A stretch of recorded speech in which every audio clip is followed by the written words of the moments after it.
आपने कभी उस खामोशी को महसूस किया है जो किसी बड़े धमाके से पहले आती है? वो सिहरन जो आपकी रीढ़ की हड्डी को छू कर गुजरती है, जब आपको पता होता है कि कुछ बहुत बड़ा होने वाला है, लेकिन आप ये नहीं जानते कि वो अच्छा होगा या बुरा। बीते कुछ हफ्तों में पाकिस्तानी क्रिकेट फैंस के साथ ठीक यही हो रहा है। उनकी सांसें थम गई हैं, उनके दिल धड़कना भूल गए हैं और उनकी आंखें एक ही सवाल पूछ रही हैं, क्या अब हमारी टीम फिर से उठेगी या ये अंत है? मैं आपको एक कहानी सुनाने जा रही हूं जो आपने सुनी तो होगी, लेकिन उसके अंदर का दर्द और फिर उससे निकला वो जुनून शायद आपको कोई नहीं बताएगा। तो आइए मेरे साथ चलिए उस मोड़ पर जहां एक पूरी कौम टूट चुकी थी और फिर उसी के मलबे से एक नई कौम का जन्म हुआ, बांग्लादेश। सिर्फ एक नाम, लेकिन इस नाम ने पाकिस्तानी क्रिकेट के ताबूत में आखिरी कील ठोक दी। वो 2 टेस्ट मैच, वो हार, वो मायूसी। मैं उस स्टेडियम की बात कर रही हूं जहां हर पाकिस्तानी फैन की आंखों से आंसू बह रहे थे, जहां हमारे खिलाड़ी सिर झुकाए लौट रहे थे मानो उनसे उनकी वीरानी ही छीन ली गई हो।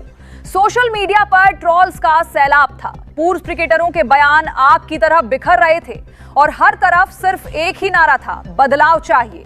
लेकिन जिस बदलाव का हम सोच रहे थे वो आया तो इतना बड़ा, इतना धमाकेदार और इतना चौंकाने वाला कि हम सबकी नींद उड़ गई। क्योंकि जब पाकिस्तान क्रिकेट बोर्ड ने अपना पहला कदम बढ़ाया तो धरती हिल गई। सुनिए, ये कोई साधारण बदलाव नहीं था, ये तख्ता पलट था। बोलोगे तख्ता पलट? हाँ बिल्कुल, क्योंकि एक साथ एक ही झटके में पाकिस्तान टीम का हर वो चेहरा बदल दिया गया जिसे हम पिछले सालों से देखते आ रहे थे। सबसे पहले हेड कोच की कुर्सी हिली, वो कुर्सी जहां बैठने वाला कोई भी होता था उसकी राह आसान नहीं होती थी। फिर बारी आई चीफ सिलेक्टर की और फिर एक ऐसा नाम सामने आया जिसने सबकी धड़कनें बढ़ा दी, शाहिद अफरीदी। हाँ, वही बूम बूम अफरीदी जिसने कभी अपने बल्ले से गेंदों को स्टेडियम के बाहर फेंका था, अब वही चीफ सिलेक्टर बनकर पूरे सिस्टम को उलट पुलट कर रहा था। कहानी अभी शुरू हुई है मेरे दोस्तों, असल तूफान तो अब आएगा। मुझे आपको 5 नाम बताने हैं, 5 ऐसे हथियार जिन्हें पाकिस्तान टीम ने अपने खोए हुए गौरव के लिए तैयार किया है। 5 ऐसी तब्दीलियां जिनमें से हर एक आपकी रूहें कंपा सकती है। तो तैयार हो जाइए, क्योंकि ये नाम आपके दिल की धड़कनें दोबारा शुरू कर देंगे। पहला नाम, जी हां, आप सही अंदाजा लगा रहे हैं, ये नाम मोहम्मद आमिर है। वही आमिर जिसकी स्विंग ने दुनिया के बड़े से बड़े बल्लेबाजों के पैर उखाड़ दिए थे।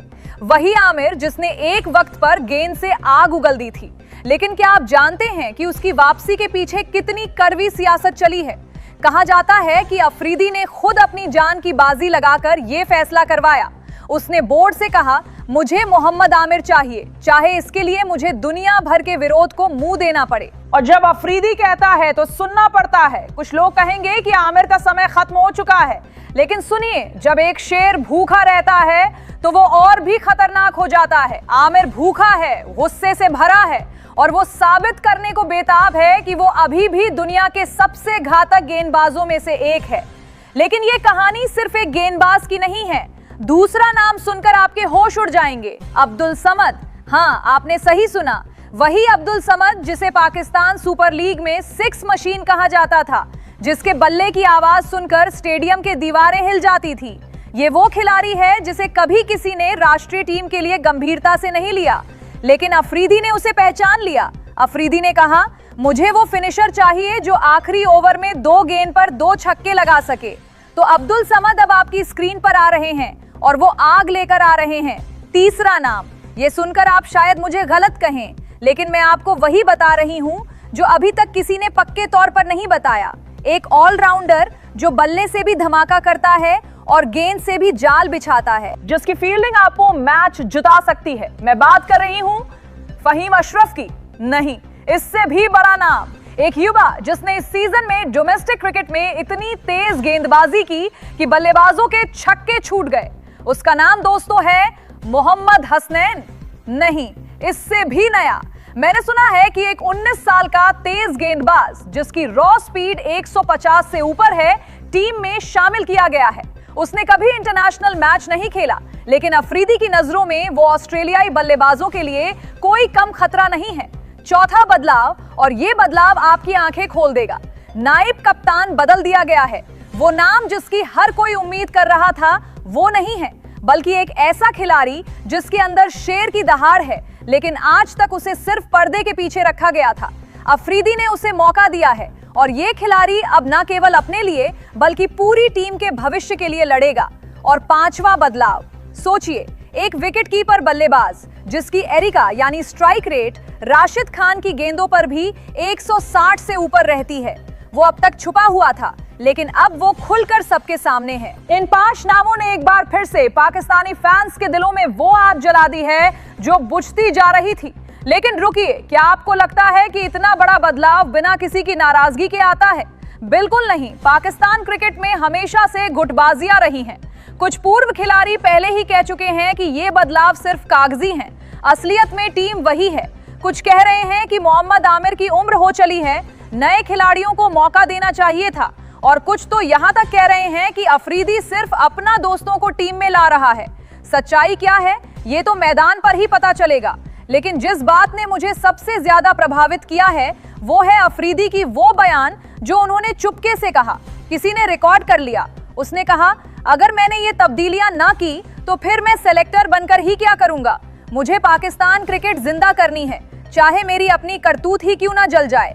ये जज्बा, ये दीवानगी, ये पागलपन, शायद यही वो चीज है जो इस टीम को अलग बनाती है। अब हम बात करेंगे उस सीरीज की जिसके लिए ये सब किया गया है, ऑस्ट्रेलिया। 3 वनडे मैच, दुनिया की सबसे मजबूत टीमों में से एक। उसके पास हैजलवुड और कमिंस जैसे खतरनाक गेंदबाज हैं, वार्नर और हेड जैसे आक्रामक बल्लेबाज हैं, और हमारे पास है नई टीम, नई सोच, नया जुनून। अफरीदी और उनकी टीम ने एक गुप्त प्लान बनाया है। पता है वो प्लान क्या है? वो चाहते हैं कि पाकिस्तान पहले 10 ओवरों में ही 70 से 80 रन बना ले, चाहे विकेट गिरें। वो चाहते हैं कि मोहम्मद आमिर और शाहीन अफरीदी पावर प्ले में ही ऑस्ट्रेलिया के टॉप ऑर्डर को ढेर कर दें। वो चाहते हैं कि अब्दुल समद आखिरी 5 ओवरों में अकेले 6 छक्के उड़ाए। और सबसे बड़ी बात, वो चाहते हैं कि हर खिलाड़ी अपने अंदर का डर मारकर मैदान पर उतरे, क्योंकि अफरीदी मानता है कि डर ही सबसे बड़ी हार है। लेकिन मैं आपसे एक सवाल पूछूं, क्या बदलाव सिर्फ नाम बदलने से होता है? क्या सिर्फ 5 नए चेहरे लाकर आप एक टीम की किस्मत पलट सकते हैं? जवाब है नहीं। बदलाव तब आता है जब हर खिलाड़ी के अंदर का इंसान बदलता है। मैंने मोहम्मद आमिर की हालिया प्रैक्टिस देखी है। वो जिस तरह से नेट्स में गेंदबाजी कर रहा है, उससे लगता है जैसे उसे किसी दुश्मन से बदला लेना है। मैंने अब्दुल समद के हाल के इंटरव्यू देखे हैं। उसकी आंखों में एक नमी है, एक बेकरारी है जो कहती है बस अब मेरी बारी है। और अफरीदी, वो तो बस आग लगाने के लिए मशाल लेकर खड़ा है।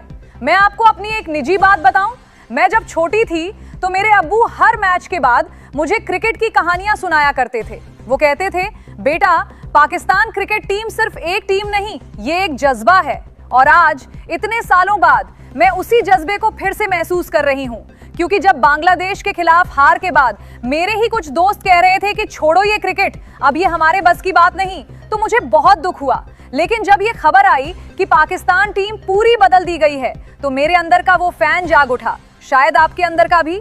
तो आइए मैं आपको सीधे तौर पर बता दूं कि ये सब किस ओर इशारा कर रहा है। ऑस्ट्रेलिया के खिलाफ ये 3 मैच मेरे ख्याल से सिर्फ 3 मैच नहीं है, ये एक परीक्षा है।